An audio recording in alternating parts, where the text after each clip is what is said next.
Welcome back, WNST, Towson, Baltimore, and Baltimore Positive. We've been positively talking about one of our great sponsors and local sponsors in Taharka, the Taharka Brothers Ice Cream. I have finished off, yes, it's true, yet another pint of Honey Graham without sharing it with Don Moeller. The excuse is it'll melt if I deliver it over there, so I'm going to have to get some delivered to Don Moeller. Also, our friends at State Fair, my wife and I dined over there the other night. Cauliflower steak. Who knew it could be that delicious?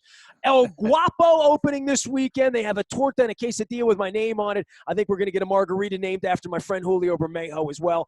Fadley's Crab Cakes did that last week. You can ship them anywhere in the world.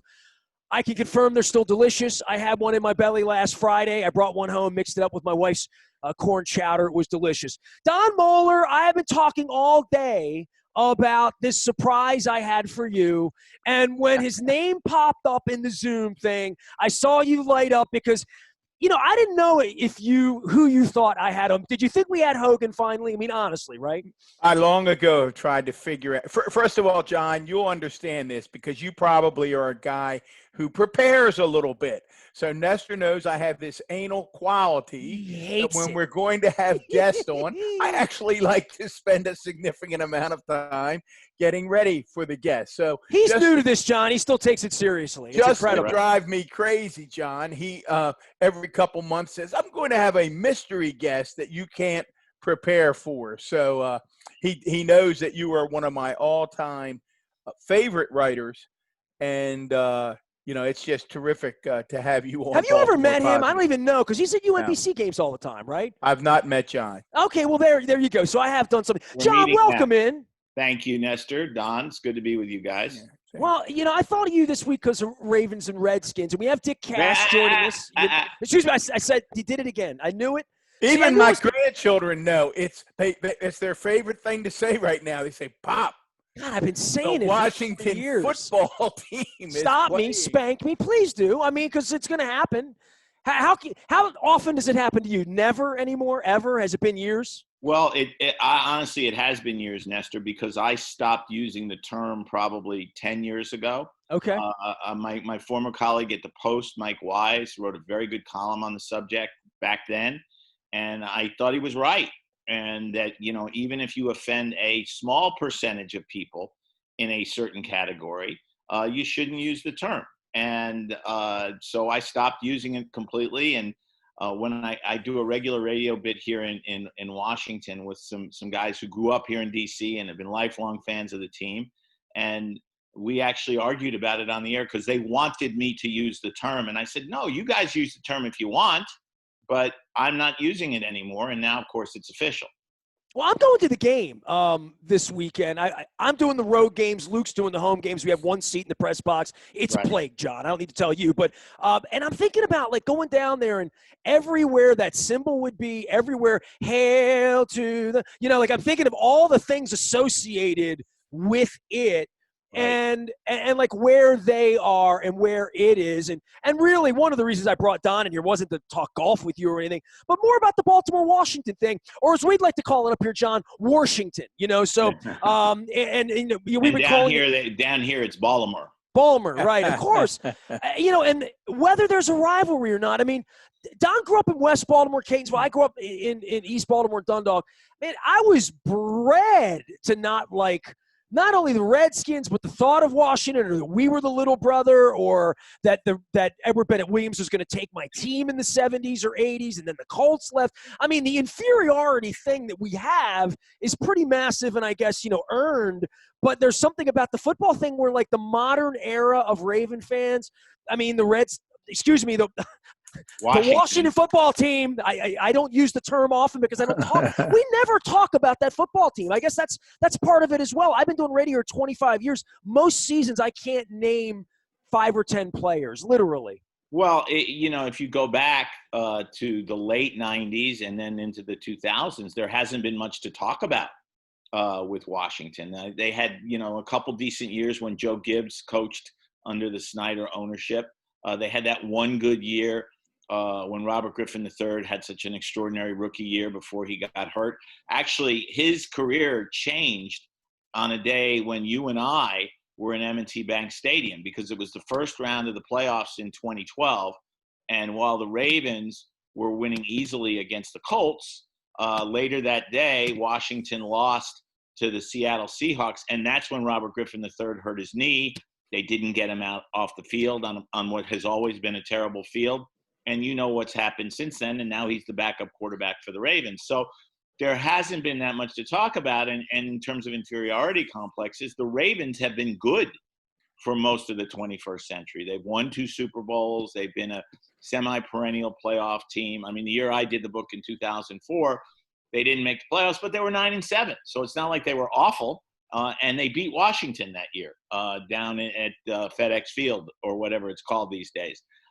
So the inferiority complex, I understand it. I mean, Washington is the nation's capital, although that's not something to be too proud of these days. But that'll come later in the segment. We'll get to that. That's why I brought Don. But the flip side is Washington went 33 years without a baseball team, while the Orioles were having a lot of good seasons during that period of time. So I've never understood why people from Baltimore would feel inferior in a sports context to Washington, because Baltimore is a really good sports town. It's had a really good baseball team. It had the first of the modern stadiums. Camden Yards is still a model for any other stadium that's built. They did lose the football team, the Colts, for a while, the way Washington lost its baseball team. But the Ravens have been mostly good since they arrived from Cleveland. And, of course, Washington does have the advantage of having a sort of an NBA team and a very good hockey team. Do you go to games? I feel like I know you as you wrote a book on the Ravens, and you've been sort of omnipresent. Like, I feel like you almost cover the Ravens, that I see you often enough. Maybe once in a while at a UMBC game, maybe once in a while at a Maryland game, and certainly back in the Gary era or whatever. Right. But I feel like, you know, I see you a bunch, and I see you in a Ravens context. It's almost like, I don't want to say you're a fan or whatever, but do you go to their games too? Because most times we're playing the same time. Washington games? No. Yes. I do not go in that stadium unless I absolutely have to. In a normal circumstance, when there are fans there, it's a nightmare. Not so much getting in, because I always arrive early for games, as you know, but to try to get out afterwards because the traffic is such a mess. It's a lousy stadium. It has been since the day it opened. And Don, I'm sure you know too, when you go to M&T Bank Stadium, the people who work there are instructed to be as polite as they possibly can be to people coming in, whether they be fans or media or anybody else. And I've gone, as you know, enough years now that a lot of the people recognize me and they say, "Hello, John," or "Hello, Mr. Feinstein," when I come in. You go to Snyder Stadium, it's almost as if they've been instructed to be rude. They go out of their way to make everything more difficult for you. So, no, I don't go unless I have to. I do enjoy going to Ravens games, partly because there's almost always a good story going on there because the Ravens have been so good, and partly because it's a far more pleasant experience just to go there. And it's funny, I don't go to Maryland basketball games very much anymore because the media seating is so terrible. And I will admit to being spoiled. Mark Turgeon asked me a couple of years ago, "Why don't you come to more games?" And I said, "Mark, I can't see the court. It's obstructed view. If I stay home and watch on television, I can see the whole game." And he said to me, "Well, what if I got you a ticket right behind our bench?" And I said, "You think I want to sit with your fans?"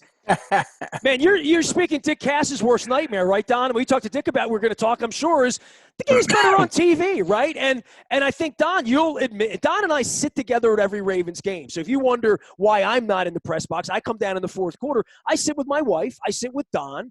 And we sit literally in the front row, literally right next to the camera well of the upper deck. Marvin Lewis told me back in 1996, he said, "Get those tickets. If you can get the tickets in the middle of the end zone, down low, you'll have the coach's film view." And the way we see the game, we see the game better than anybody in the stadium. You'd agree with that, Don, right? Oh, I miss it. And even though recently the debacle against the Chiefs, we'd have been miserable, I said to my wife that afternoon, I said, "This is another one of those 2020 days where I know it seems selfish and people are putting up with great loss and great tragedy all across the country. It feels really selfish to say I feel bad about not being able to go to a game." But I really did miss it, and I miss the atmosphere of being at an NFL game. Speaking, and again, we're with legendary sports writer John Feinstein. If you haven't read one of his books, get out there and read one. You will not be disappointed. John, give us because you analyze everything. You write, you look deep, you do a deep dive. Give us an analysis. If you were to write a book, hopefully you will, on 2020 sports and beyond, what would the outline begin to look like for John Feinstein? That's a great question, Don. And I'll give you two answers just for starters. One is I have no idea because we don't know where this pandemic is going. And people ask me all the time, do you write while you're reporting a book? Do you start writing? And my answer is no, because I don't think I can write a beginning until I know the ending. And we certainly don't know the ending of this, when it's going to end, how it's going to end, what the future will look like when things begin to open up again. So it would be hard for me to know where the book would start. But in terms of describing 2020, I go back to a cartoon I saw in the newspaper a few months ago. And it's Michael J. Fox standing next to the DeLorean time machine. And there's a guy there saying to him, whatever you do, don't go to 2020. And I think that sums it up pretty well. I mean, it's just skip 2020, Marty. Skip 2020. yeah. Go to 2025 or 2015. Actually. But it's just been I talk to my wife about this all the time, but it's just been eerie. There have been moments. I think everybody I know has had moments where you wake up and you don't know what day of the week it is, because we don't have our usual patterns. I'm wearing my pajamas right now. I'm not going to prove that, Well, but I saw another cartoon that showed a guy saying, "Well, now that summer's ending, I guess I have to change from the shorts I've been wearing every day to sweats to wear every day." And the sweats I have now, I have about 4 pairs of sweats, and I just trade them out once a week. Well, a friend of mine, John, yesterday, I was having lunch with a friend of mine, and of course, Nestor, we had it up at State Fair.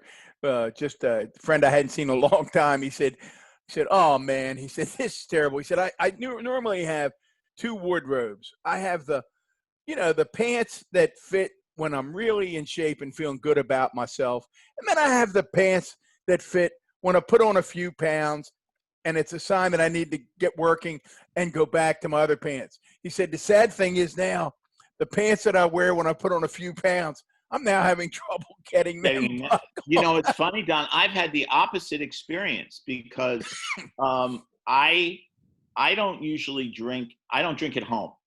The only time I drink at home is when we have people over. Well, we haven't had people over.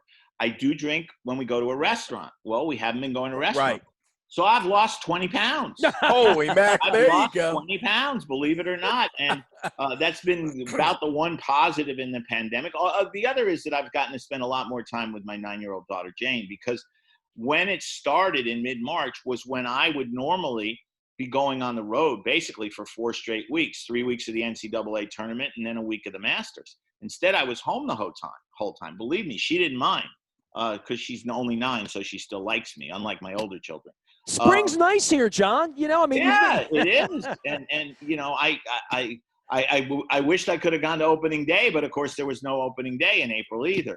But so it's been strange. It's just, and watching games, with no fans and seeing those cutouts, it feels ridiculous. And I still watch because I'm still a sports fan. I still had to torture myself watching the Mets all summer.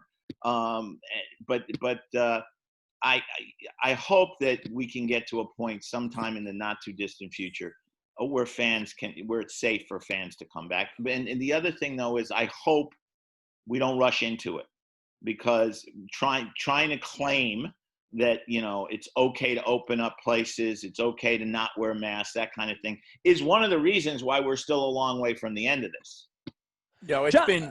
Go ahead, Nestor. Yeah, well, I was going to say, on the grand scheme of things, you began, even before we began this conversation, that my daughter might need help at school. She's in the other room. Everybody has had that experience. And I guess for all of us, where sports is, right? Like, I'm launching this new platform at Baltimore Positive, right?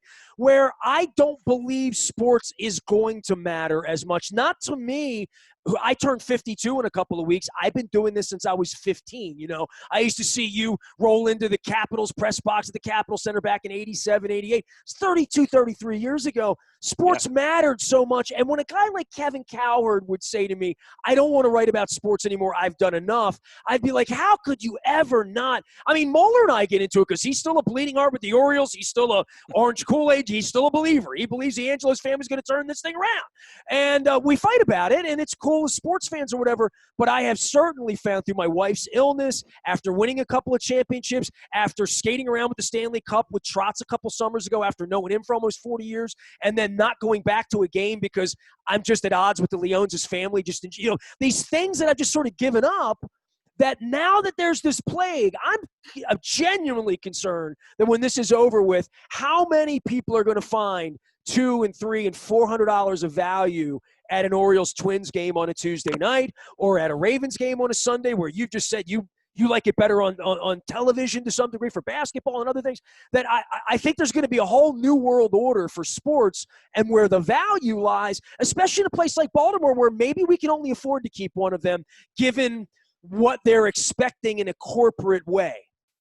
It's again, and going back to what I said earlier when Don asked the question about 2020, we don't know, Nestor. I remember back in 1990, 94, 95, when baseball had the strike, and a lot of people said, not inaccurately, well, they're going to lose fans, they won't come back. Well, they did eventually come back. It took several years. In Baltimore, it wasn't nearly as pronounced because of Cal Ripken chasing Lou Gehrig's record. So people were still coming out for that. But it took 5 years for baseball to get back to where it had been before the strike, because people were angry. Now, this is a different circumstance. As you say, if owners try, if I were an owner, remember when hockey missed the entire season in 04, 05? When they came back, they were given all sorts of discounts to try to get fans back. Well, I think owners, even though they're losing money right now, they would be smart if they were to do things to entice fans to come back. Because you're right, Nestor, the expense of going to a ball game has become exorbitant. You pull into a football game now and you see signs that say park here, $40. When I first went to Mets games as a kid, I paid $0.25 to ride the subway to get to Shea Stadium and $1.30 to get in the ballpark. Nowadays, people are being asked to pay $40 to park a car. Well, I hear this not just from you and me, who've had media passes. And we don't pay to park, by the way. And it's a pain in the ass for everyone. I pay. Just so you know, Don, Nestor, we pay between, depending on the game, between $40 and $50 to park every game. There you go. And obviously you're not alone by any stretch of the imagination. So and because television with HD and everything has become so much better than it once was, there are going to be people who are going to say, why would I spend all that money, deal with the traffic, overpay to get a beer or a soda, whatever it might be, when I can stay home? It's like, since sports has begun to start again, golf, which I cover a lot, baseball, which I love, football, I had not gone to a game or a golf tournament. And the reason is, from my point of view as a reporter, why would I deal with all the protocols and wearing the mask and everything else when I'm not going to have access to the players because everything's done on Zoom? You go to a game, the interviews are all on Zoom. Well, I can sit here and get the same Zoom interviews in the comfort of my own home. And, like when Navy played Brigham Young, that was an attractive game, albeit on a Monday night at 8:00. But till it started. But yeah, till it started, exactly. Literally the kickoff. But I see you as a guy that goes out. You're not a hermit. You know what I mean? No, not by any but I stretch. can also see you and me both saying, I'm not sitting in traffic leaving FedEx Field or MCI Center, whatever they're calling it this week, or whatever the pain in the ass of the experience would be. We love it, and they've turned us off, and we're free, right? So that I'm wondering, when it comes time to come back and they put the lights on, I really am concerned about how attractive. I think it'll take a while, Nestor. And then there's the part where we all have to touch each other too, just the coming together part. That'd right? be nice. But the big, again, I think the owners have got to give this some thought, because if they just come back and say $40 to park and play this for a seat license or for season ticket, whatever, people are going to go, No, I really don't need to do that. I really don't need to do that. I haven't missed it that much. You know, Tom Boswell wrote a column in the Post today because Tom will find any excuse he can to write a column about how great the Nationals are. And today is the 1-year anniversary of the wild card game last year when they came from behind to win on their way to winning the World Series. And he wrote the whole column on how great it was to see the fans celebrate and hug one another. And I agree with that. I do agree with that. But you know, we've all been without it now for 7 months, and we're going to be without it for a while longer. So when it comes back, who the heck knows what will happen? That's why, again, in your answer to your question about 2020, Don, I said, I don't know. I have no idea where I would start. I'd probably start right now, if I had to, with the last basketball game I went to last year, which was the first round of the Atlantic 10 tournament. And as I've said to people, I never thought the day would come when my last college basketball game in a season would be Fordham beating George Washington. There's your opening. There's your forward. There's your That was forward, John. There it is. Yeah. We are with legendary author, sports writer, John Feinstein. As I said, if you haven't picked up one of his books, get on Google right now. Find out what he's written. Pick one of them. You won't be disappointed in any. John, you mentioned, want to shift gears a little bit, you mentioned golf. We're going to put Nestor to sleep because I know he's such a big golf fan. But it's been years since I read literally one of my all-time favorite books, A Good Walk Spoiled. Your fascination with golf. What is it about golf that continues to drive you to new perspectives, to new angles, to keep writing about this game where you go out and try to chase that little white ball around? Well, there are several things, Don. One, I think we're always fascinated by something we can't do well. And people always say to me, "Are you a golfer?" And I say, "No, but I play anyway." And that's unfortunately accurate. But it also, golf is unique to me as a competition in that no one is trying to stop you. There's no defense in golf. There are no 120-mile-an-hour serves. There are no 95-mile-an-hour fastballs. Nobody's tackling you. Nobody's guarding you. Nobody's checking you into the boards. The ball just sits there, and you either get it in the hole or you don't. There are no bad calls. So when a guy shoots 74 and he goes home that night, he may say, well, I got a bad gust of wind, or I got a terrible lie, or whatever. But he knows ultimately he's looking in the mirror at the guy responsible for the 74. So I find golf from a psychological standpoint of the athlete to be fascinating because they have to face up to their own failures all the time. And we see, no matter who it is, we see golfers fail. You know, Tiger Woods went 11 years without winning a major championship. Now you can say the way he destroyed his personal life was part of it. Injuries were part of it. Yeah, but he also played a lot during that period and failed. And then he had that one moment of glory again at the Masters in April of 2019. But to me, he's the greatest player of all time. All due respect to Jack Nicklaus, but when Tiger was dominant from 97 to 08, he did things Nicklaus didn't do. He won a U.S. Open by 15, a Masters by 12. He won 7 majors out of 11, all sorts of ridiculous stuff. But every golfer fails, and they have to deal with the failure, and they have to find a way out of it. I thought I could care less, honestly, about Bryson DeChambeau. I think he's a spoiled whiner. He's really talented. What do you think? I'm going to interrupt you there for a second, John, because we have great debates in my family. My grandsons obviously are fascinated at DeChambeau. Looks like Popeye, right? And swings like Happy Gilmore. And my 9-year-old immediately wants to go to the range and swing like Happy Gilmore. Right. My son and son-in-law less impressed, and they both like the game. They don't sort of like what he's done to the game. Where do you come down? You started a little bit, and I interrupted. Right. But give me your take on Bryson DeChambeau. Well, here's the thing. I always like guys who do things out of the box. And he made a conscious decision a year ago to build up his body, to drink all these protein shakes, to put on all this weight. And look, it's worked for him. He analyzes the game differently than most others, and his swing is obviously different. But Jim Furyk's swing is different too. and Arnold Palmer with the corkscrews. Right. So different. The first time Ben Hogan saw Arnold Palmer swing a club was on the range at Augusta, and he turned to somebody and said, "How in the heck did that guy get in here?" Palmer only won the Masters 4 times. So I have no problem with a swing looking different. My problems with DeChambeau are his pace of play is brutal. It's horrible for golf. I mean, If I was on if I was on a public course behind him, I'd walk off. Yeah, or you'd hit into him. Yeah. Right. And by the way, the greens books that the players use now are a pox. I mean, Nicklaus, Palmer, Hogan, Woods, all these guys, they made a few putts without the greens books. And the greens books slow the pace of the game down for everybody. DeChambeau's probably the worst offender. But the bigger complaint I have with him is the whining. You know, it's never his fault.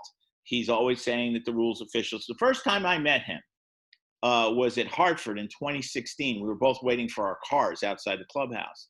And he walked up and introduced himself to me, which I was impressed with. Of course, I was on Golf Channel at the time, so most golfers knew my face. And I congratulated him on winning the U.S. Amateur. And he said, "You need to write a column about how the rules officials are out to get me." And I said, "What?" And he said, "I've been fined already 10 times for slow play." And I looked at him and I said, "Bryce, in all due respect, you're slow." Right. And if anything, he's gotten slower since. So the point where I was going with this is, look, he played great at the U.S. Open. He was historically great on Sunday. But then he's asked a question after accepting the trophy about building up his body and why he decided to do it. And his answer is to list off all his sponsors. I mean, I felt like I was watching NASCAR. I find a story like the one that happened the week before when Stuart Sink won for the first time since he'd won that British Open, beating Tom Watson, and for the first time since his wife went through stage 4 breast cancer. To me, that's a great story. Bryson DeChambeau, guy's got millions of dollars, winning the U.S. Open. It's a story, no question, but I'm more fascinated by Stuart Sink. I'm more fascinated by last week, a guy named John Catlin winning for the second time on the European Tour, an American who's had to go play in Asia and Canada and in Europe to try to get to the PGA Tour. Those of all, you read A Good Walk Spoiled. The guy who emerged as a star of that book wasn't Nick Faldo, wasn't Greg Norman, wasn't Davis Love. It was Paul Goydos, who had been an inner city school teacher until he eventually made it to the tour. So that's what fascinates me about golf, and that's as quick an answer as I can give you. Well, before we leave golf, because I know Nestor wants to jump into other areas. Oh, I can transition golf into the next segment. I have no problem. I don't even need Rick Riley to do that. But I have to ask John. John, you have, in my mind, this at least decades old, maybe older, what I'll call. Yeah, I mean, you're a nice guy. People, you're affable. Not everybody would agree with that, though. Well, but you appear to be, you're approachable, that kind of thing. You don't really have a lot of attitude. But when you talk about Tiger, you get a burr in your saddle. You are not a Tiger Woods fan, and I think safe to say have never been. And I want to ask you a little bit about, could that change? Is there redemption? And then I want to ask you to talk about a little moment, and I won't get it exactly right, but I'll be close. In the Armin Katayan biography of Tiger Woods, there's this moment where he's in I think it's an amateur championship, and he had marked his ball, and he was about to putt for a key putt that could have won the tournament. And his opponent realized that Tiger hadn't moved the ball back. Right. And the opponent says, hey, Tiger, don't forget you marked your ball. Tiger looks at him, remarks the ball, makes the putt, walks off the green, and never acknowledges what the guy just did. Tiger would have lost the tournament. And I read that, and I thought, man, that's what Feinstein's writing about. Right. Yeah, no, and it really goes back to his dad. I've said this for years that I think Tiger's very bright, but I think Earl ruined Tiger as a person by telling him early on that your opponent is there to be squashed. He's not there to be respected. He's there to be squashed. You don't do anything unless you're being paid for it. Tiger, for all the money he has chased money around the world since he first turned pro. And you don't have to show respect for people unless there's something to be gained from that. And that's really been the way Tiger has been since he turned pro. You're right. I was critical of him as far back as 1996 Right. when he first came on tour, to the point where his then agent, Hughes Norton, demanded a meeting with me and my editors at Golf Magazine at that year's Masters to complain about what I'd written about Tiger. And long story short, Hughes Norton basically said, Tiger's deciding which golf magazine he's going to be a, quote, instructor for, Golf Digest or Golf. Everybody knew he was going with Golf Digest because Pete McDaniel had written Earl Woods' book, and Pete, who's a good friend, worked for Golf Digest. But he went through this thing about, I would hate to see Tiger pick Golf Digest over Golf because he's upset about what John has written about him. And I stood up and I said to my editor, George Pepper, George, if you want to fire me to try to get Tiger, go ahead and do it. You won't get him, but go ahead and do it. And I got work to do. If you want to finish having breakfast with these two, there was another agent there. And I used the word I shouldn't use. That's fine, but I'm going. Did it begin with an A? Nestor smiling. Nestor smiling, John. Because that's who I am. I've had a couple of these breakfasts. The funny thing is, I actually had dinner with Tiger Woods about a year later in San Diego. He asked to meet with me, to his credit, because he was bulletproof at that point. And he asked some of the other players, why do you like Feinstein so much? Because he'd read A Good Walk Spoiled. And they said, look, he's honest. He does his homework. And if you're fair with him, he'll be fair with you. So we went to dinner in San Diego, and Tiger asked me about that meeting, about how I'd gotten up and walked out. And he said, weren't you afraid you'd get fired? And I said, no, because I have about 10 jobs. And I figured if Golf fired me, Golf Digest would hire me. And he looked at me and he said, so you can't really be intimidated that way. And I said, no. And he said, good for you. And we actually got along for a while after that. We had kind of a rapprochement. And eventually his father, Tiger was going to sit down and talk to me for the book I was working on that year on the major championships. He had agreed that we would sit down in Atlanta at the Tour Championship. And in August, he asked, he came and found me at the PGA and said, look, I feel badly about this, but I just can't sit down and talk to you the way I said I would, because I hate backing out on a commitment. And I said, I understand, but why? And he said, well, I can't get past what you've said and written about my father. Right.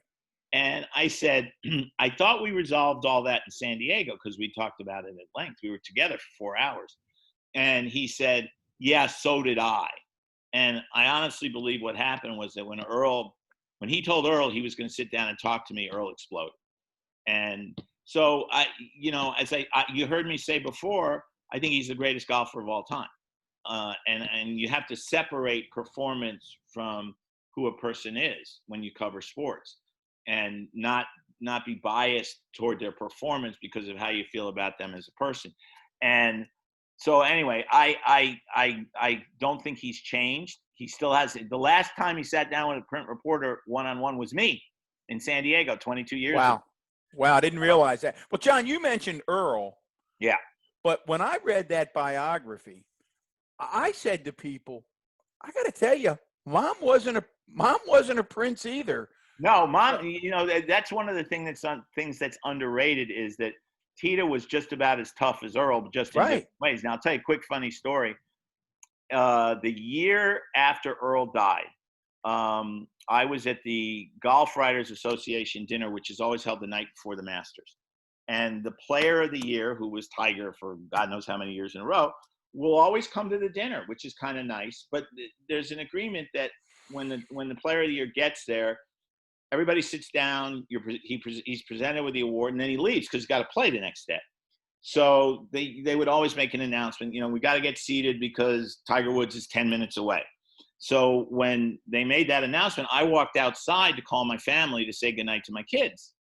And as I was standing there talking on the phone, a car pulls up with Tiger, Elin, who was pregnant at the time, his mom, Tita, and 2 agents and some kind of bodyguard.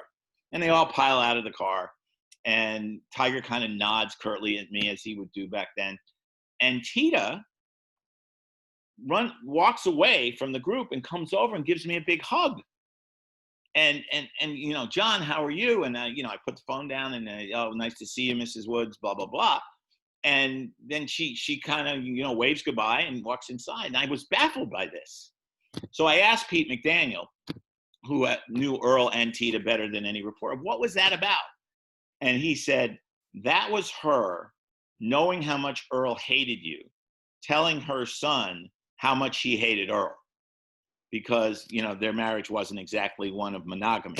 And so that fascinated me, and I never got a chance to ask Tita what the heck she was thinking. Well, Feinstein joining us here. I want to just reset. We're talking golf. We're going to get to some politics. It was a surprise segment for Don Moeller. If you just joined us, go ahead, Don. No, just one other point about Tiger, John, and it was interesting. Nestor, I don't think you've ever heard this story, and I know you interview my son from time to time. My brother-in-law, including this week, by the way, he was great. Including this week. My brother-in-law for years was a vice president on the PGA Tour, and as a result of that, when my son was in college, John, he got to go be a special assistant. My brother-in-law was really the one that sort of created the President's Cup. So my son got to go. My son got to go to Melbourne, and that was his college internship. He spent 6 months in Melbourne working the President's Cup as a gopher for the teams. And he's got some phenomenal stories. And he wasn't that big of a Tiger fan when he went over there, which was unusual because he's a good golfer, a young guy at the time. And Tiger, as you said, was in a historic run back in the 90s. When he came back, I'll never forget, he said to me, he said, Dad, I saw it up close and personal. He said, I get it a little bit. He said, Tiger can't walk 2 feet, Dad, without people surrounding him, sort of jostling him, putting things in front of him. He said, it's unbelievable. He said, I tried to figure out how I would handle it. He said, but he can't go anywhere without it being sort of chaotic. And I mean, I guess you saw that. Yeah, sure. But you know what, Don, there are a lot of perks that come with stardom. And there are also some responsibilities that come with stardom. Tiger actually complained to Arnold Palmer about that very early in his career when they were having lunch one day. I can't be a normal 21-year-old. I have to sign autographs. I have to do photo shoots for my sponsors. I have to deal with the media. And Arnold Palmer looked at it. Nobody was ever better at handling fame in history than Arnold Palmer. And he said, Tiger, you're right. You can't be a normal 21-year-old. I get it. He said, normal 21-year-olds don't have $50 million in the bank. Right. And there's a way to be a normal 21-year-old. Just stop playing golf. Go off. You can finish your college degree, do whatever you want, and be a normal 21-year-old. But if you're going to take the perks and the money, then this is what you have to deal with. Think about this for a second. How often did Cal Ripken get to go out in public in Baltimore without somebody stopping him? Never. Still never. And Brooks has led his whole life that way. And he always would stop and sign autographs after games. Excuse me. John, I was fortunate enough about a year ago to have lunch with Brooks at the Valley Inn in Baltimore County. And throughout that lunch, people came over to Brooks, not to get him to sign anything, but just to say, Brooks, you're my favorite. Brooks, poor guy couldn't eat his crab cake, Brooks, and he was as polite with everyone as the one before. Well, I'll wrap up the Tiger thing. I'll say this. I met him once. We were both kids. We met at a Hootie and the Blowfish concert on New Year's Eve in Vegas, and there were 10 people, and he refused to take a picture and just say hello to my girlfriend at the time, So that was 1996, 97, and I've spent 25 years now sort of rooting against him, right? Like, yeah. And again, there are times, not what you're describing, but there are times when a guy's walking to the first tee to play, right? He shouldn't have to stop and sign autographs. Of course. He's going to work. And all players on the tour will say, get me after the round, or I can't stop and sign right now. But I still remember the first time I ever saw Tiger Woods in person.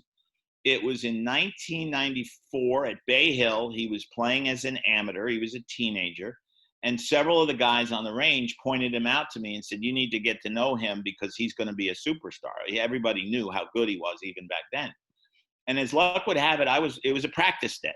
As luck would have it, I was walking off the range 10 yards behind Tiger walking off the range. It was coincidence.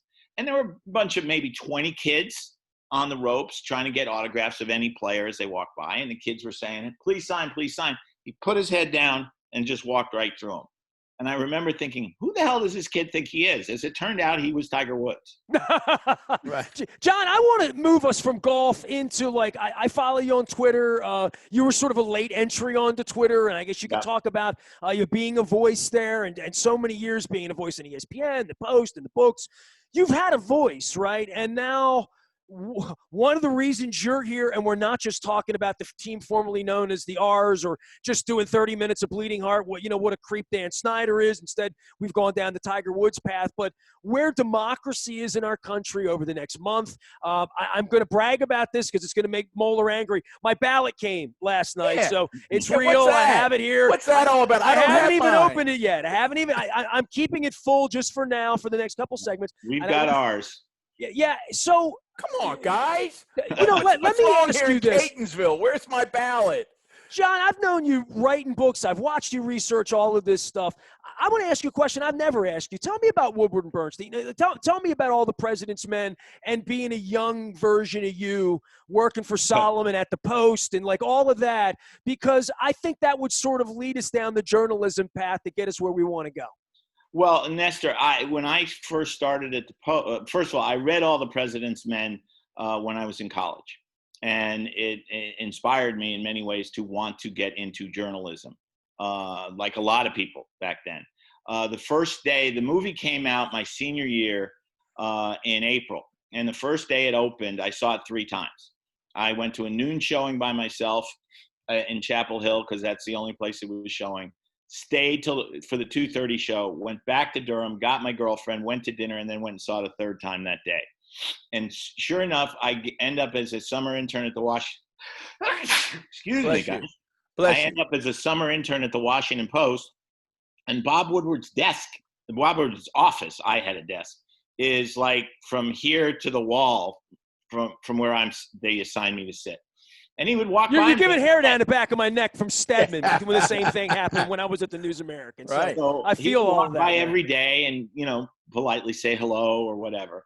And the second week I was there, I quote unquote broke a story. The Washington Diplomats, who I was assigned to cover the soccer team, fired their coach. And I quote broke the story mostly because nobody else cared. But it was summer. We didn't have a baseball team. Training camp hadn't started yet. So George Solomon stripped the story across the top of the sports page. And Woodward stops at my desk that morning, puts out his hand and says, "John, hi, I'm Bob Woodward." And I'm like, yeah, no kidding. And he said to me, "Great job with the soccer coach this morning." And my answer, I think, was something along the lines of humana, humana, humana.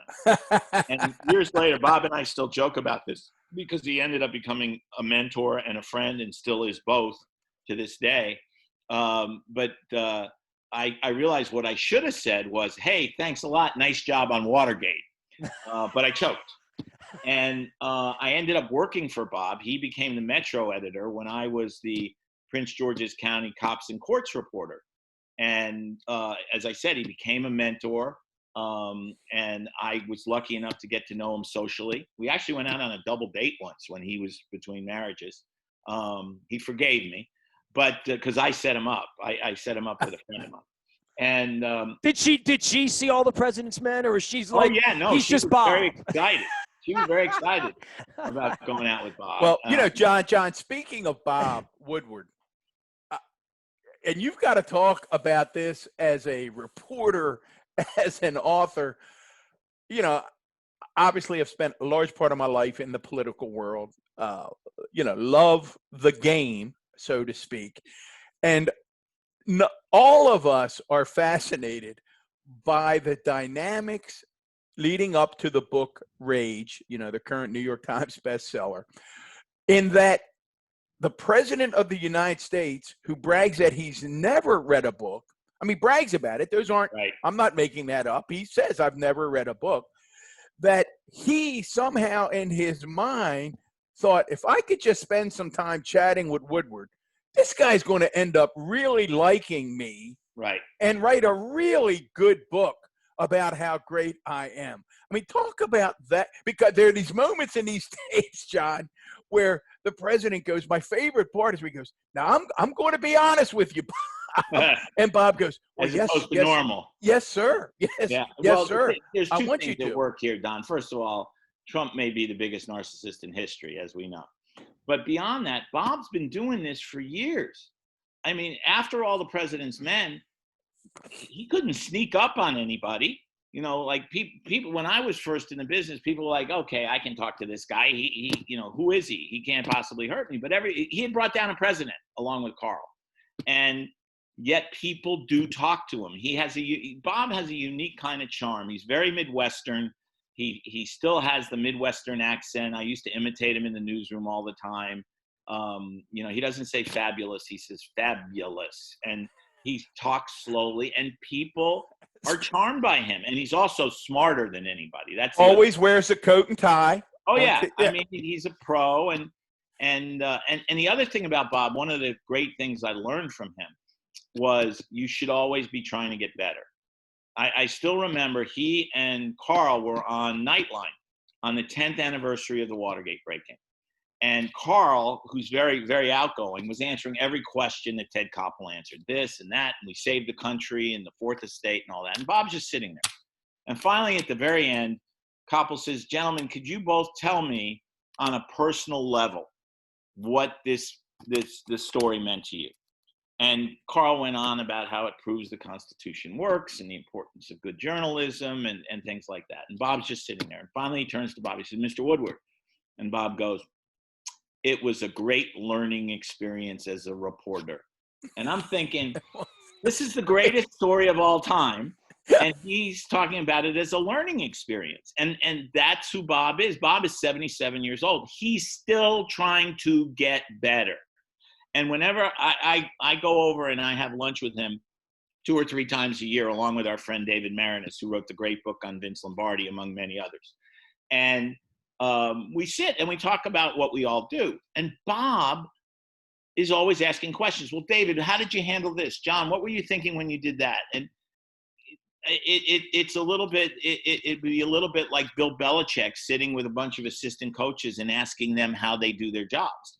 And that's why Bob is the best. He's the absolute best. I've tried to model myself as a reporter on him as much as I can. I'm just not as good as he is. How long did it take you to master that Woodward impersonation, which is pretty spot on, John? Yeah, it's fun. It was funny because Bob used to walk around the newsroom at times when he was Metro editor, imitating my imitation of him. And it really wasn't very good. Well, somewhere in that Krzyzewski sort of Midwestern Chicago kind of thing there. Yeah, Krzyzewski's different though because he's more nasal. You have to be more nasal when you're doing. Yeah, that's pretty good there too. We put you to work as Frank Caliendo. John Feinstein joining us here. All right, last thing because we have, for purposes of time here, I don't hold you up all day. Just on voting and on the country, and I wanted to morph this into golf because it feels to me that everyone on a golf course and everyone who owns a boat, runs around with a red MAGA hat on. At least in most of my world, and the Tiger Woods part of his race and golf, we never got into that. But, over the next month, we're now at a point where we watch the first debate. By the time people see this, there might be a second, a third. But I think we're all very concerned about the Republic. Well, we should be. We should be. I mean, to me, the scariest part is Trump's going to end up naming 3 Supreme Court justices. And they're all going to be right-wingers. And I think one of the things that's important about the court is to have balance. I don't think it should be dominated by the left or the right. It's now going to be the court is now going to have 5 votes from the right for years and years to come, and that scares me for my children and for my grandchildren. I can see Roe v. Wade going down. I can see gun laws being liberalized to the point where everybody can walk around carrying a gun, which scares the hell out of me. I think our current gun laws are totally inadequate as it is. But beyond that, I was thinking this during the debate the other night, is when Nixon was president, and look, I'm from a liberal family. I've been a liberal all my life. And it's funny because when Dan Quayle actually wrote a review of one of my golf books, and he wrote a very kind review, but in it he was describing Casey Martin, the golfer who went to the Supreme Court to get a cart. And in the review, he said that it was clear that I had, quote, baited Casey Martin into saying bad things about Scalia and Thomas, who were the two justices who voted against him. He won 7-2. And Martin brought it up. But he said Feinstein, comma, an admitted liberal, comma. And I wrote a letter to him, and I sent it to him via the Wall Street Journal, which is where the review had run. And I said in the letter, Mr. Vice President, thank you so much for the kind review you wrote. I really appreciate it. I know how much you love golf.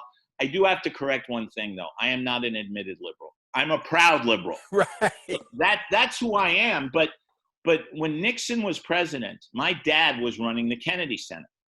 And as a result, our family was invited to Nixon's second inauguration. And I said, no way, I'm not going. I'm not going. And my dad, who was as liberal as I was, said, this is part of history. You show respect for the office. And I've always sort of followed that. I didn't go to the inauguration, but Even after your buddy wrote the book that brought him down? Exactly. But I was invited to both Bush White Houses for different reasons. I went because I respected the office, and I disagreed with both men. I didn't vote for them, but I respected them. Trump has changed that dynamic. I think it's impossible to respect the office as long as this man is in it. And we saw that in the way he behaved. Forget about what his policies were. In the way he behaved, it wasn't civil. You disagree with people in a debate, but you do it in a civil manner. Trump does not believe in civility. I don't think he believes in democracy. I think if he could, he would get rid of the Constitution and appoint himself dictator for life. Here's a guy who, he wouldn't even condemn white supremacists, for crying out loud. And then John goes out a day later on the White House lawn and pretends that he doesn't know who the Proud Boys are, just like Right. He said he didn't know who David Duke was. Right. It's this insane stream of consciousness. You mentioned the decency issue.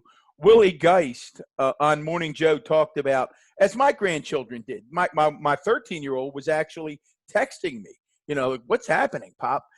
And Willie said he watched it with his 13-year-old and his 11-year-old. And he said about 10 minutes in, they both turned to him and said, Dad, is it always like this? Right. And Geist said, he said to him, no, guys, it's never been like this. And that's what you're saying. Yeah, it's never been. And a lot of people have been critical of Chris Wallace. Chris Wallace is a friend of mine. We disagree politically on most things, but he is a friend. And I'm sitting there thinking, what in the world else could he have done? Exactly. You can't say to the president of the United States, Shut up, man. Shut up. Right. Yeah. Right. Or if you interrupt one more time, I'm going to have someone turn your microphone off. I guarantee you they're going to have mute buttons on the microphones for the next two debates. That's where we are. That's what we. Yeah, we have to mute people running for president.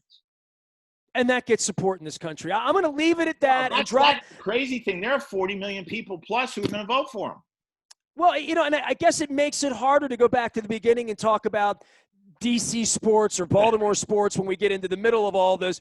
But it was great to visit with you. I'm sorry I don't see you at UMBC. I know you have a fondness for UMBC, and you're there a lot. We have Dr. Hrabowski on as often as we can. We learn a lot when we have him on, right? We love Freeman Hrabowski. He's one of our all-time favorite Freeman Hrabowski, I generally speaking, I'll say this real quick because I have a 10 o'clock thing, but Freeman Hrabowski, I do not like college presidents. I think they're glorified fundraisers. I think they're only lying most of the time when their lips are moving. We've seen it with this Big Ten Pac-12 thing where it's all for the student athletes. It's for money. Okay, it's fine if it's for money, just say so. But Freeman Hrabowski is one of the best people I've ever met. His IQ is 100 points higher than ours. Yeah, I always say, John, I know you got to run. We've got to run. Because of my both as county executive and then when I was on the education side, occasionally we would speak at the same event.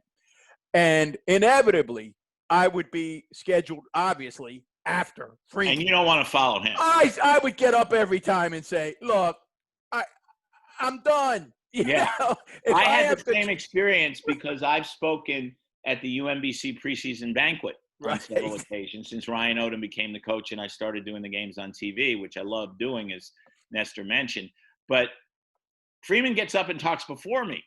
Yeah. And then Done. Ryan introduces me as the main speaker, and I'm like, what am I doing here? Right. Exactly. Why am I here? You don't need Yeah. me. You got him. Yeah. Let him Yeah. talk for another 20 minutes. Yeah. Yeah. Exactly. Appreciate you very much. Thanks for coming on, and I will try not to use the R word. You have admonished me all week, and Do the I'm best trying you to can. I'm trying to respect my elders, and of course I want to be respectful. Thank you very much. Always good. All right, guys. John, Good great. to see you. Cheers. Hope I see you at a Ravens game soon. Hey, You've thanks, inspired John. me to read the Messina book all over again. John There you Feinstein joining us here. Go read his books. Go follow his work and follow him on Twitter and talk about golf and baseball and the Mets and all that other good stuff. On behalf of Don Moeller, former Baltimore County executive, we'll step out. We're stepping in. We are merging WNST.net AM 1570 Towson, Baltimore with the all-new Baltimore Positive.